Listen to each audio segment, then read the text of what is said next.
So you've seen our presentation, Tomorrow's World Today. Maybe you saw me, Graeme Codrington, or one of my colleagues at Tomorrow Today doing this presentation or the workshop on disruptive change, the mega trends that are shaping our future world of work, the smart people who are going to live in that world, and some of the orthodoxies and mindsets and habits and skills that we need to change.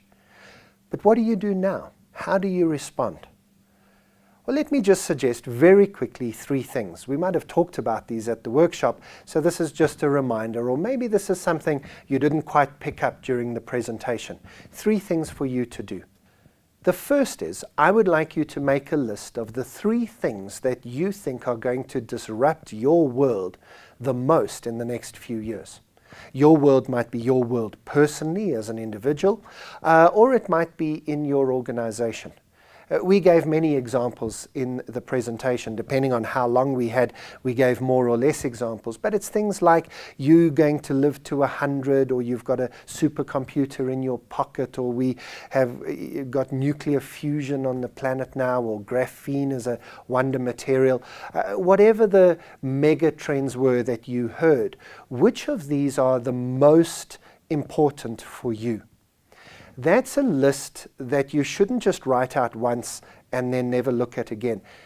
The first thing you have to do in response to the Tomorrow's World Today's presentation is you need to keep track of what's disrupting the world. And by writing down a list and then coming back to it in a month and coming back to it in 3 months' time, discussing it with your team, you are going to be able to keep track of where disruption is coming from. And that's the first thing you need to do. Look beyond the horizon, keep track of disruptive change. You may be interested in looking at our course, Thinking Like a Futurist. It will give you some of the skills and tools you need in order to be able to do that, maybe a little bit more scientifically and a little bit more deliberately. But keep track of future trends. Maybe that means reading different magazines, looking at different YouTube channels, at the futurist stuff. But do it. The second thing you're going to want to do is learn how to analyze your orthodoxies. Now, there are 2 suggestions I have here. The first is do a little bit of research into cognitive bias. Cognitive bias is ways in which our brains filter information and process information and then give us the wrong answers.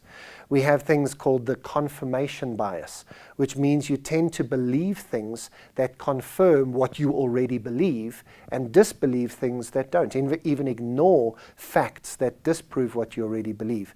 The availability bias is that we tend to give more weight to things we can remember. My favorite example of this is shark attacks. How dangerous do you think sharks are? How many people do you think die of shark attacks every year? Now, because shark attacks are available to our memory, big great whites coming out with 7 rows of teeth and coming out through the surface of the water, it's a more vivid memory than maybe the humble mosquito, which, by the way, is the most dangerous animal on earth, kills more people than all the other animals combined. The answer, by the way, 3 people. 3 people die every year through shark attacks. Really, swim in the sea, you're probably fine. It's more dangerous to drive to the beach than it is to swim in the sea.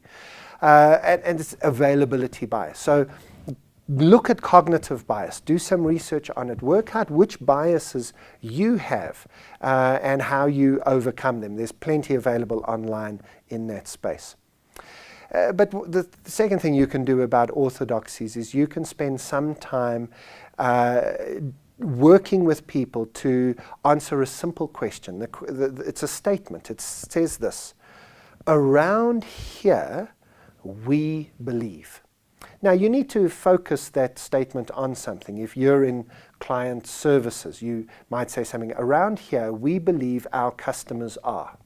Or maybe you're in the procurement part of the business, and then you might say, around here, procurement stand between the company and the ultimate supplier. You might say something, around here our colleagues are, or around here suppliers are.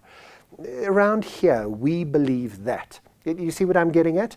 Use a sentence like that and ask your team to write out, to record, brainstorm, flip chart all the possible responses and look for themes. You will see orthodoxies, mindsets, ingrained beliefs about your business.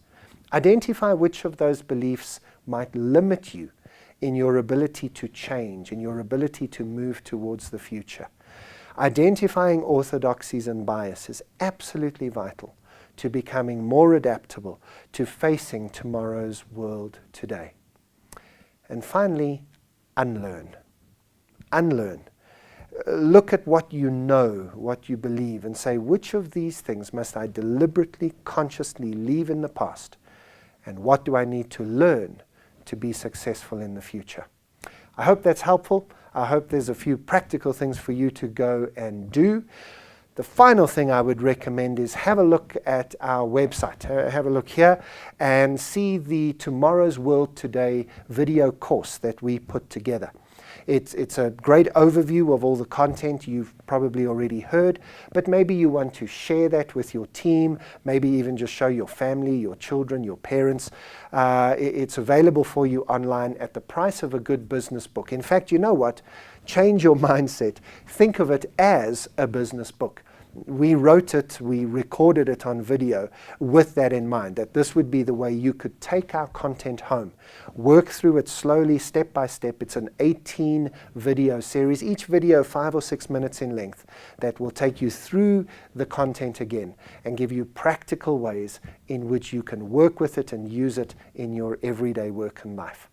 So thanks again for coming to one of our presentations or workshops, and all the best in changing your mindset, in changing your world, in bringing tomorrow's world today.